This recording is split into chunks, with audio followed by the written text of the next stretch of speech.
ҳар 6 моҳ пас бизнес модель иваз мешавад. Барои ҳамин хатар шумо ҳаракат мекунед, ки фаҳмиши бозори замона дур намонед.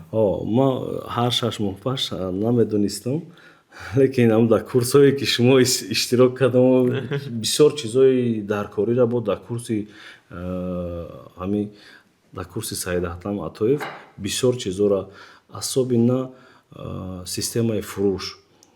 Касе ки ҳамин фурӯш агар каданӣ бошад, обязателя дар курсҳои Саид Аҳтам Атоев бидроен обучения бигзаред, ки бешухӣ ака ман чизе ки ҳаст ман ҳамонро гуфтаистам. Значит ҳам шумо номер як дар бозор масъалаи фурӯшро қабул кардагид.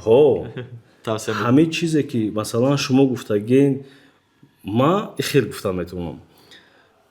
Так как 2005 сол устоям, яъне ки общение клиент муштарӣ ки бо муштарӣ қати суҳбат мекунем, ман мегуфтам ки суҳбати ман, фурӯши ман дар дараҷаи олия. Ман ҳамин хел маҳорати фурӯшро хуб медонистед. Маҳорати фурӯш ман ҳамин хел оценивать мекардам. Лекин вақте ки курси шумо дар омадам, маҳорати фурӯши хидмаву гапзании шуморо, яъне ки фурӯш чӣ хеле мешавад ку, ҳаминро дидам, ман гуфтам ки ман ҳеҷ чиро намедонистам то вақтада.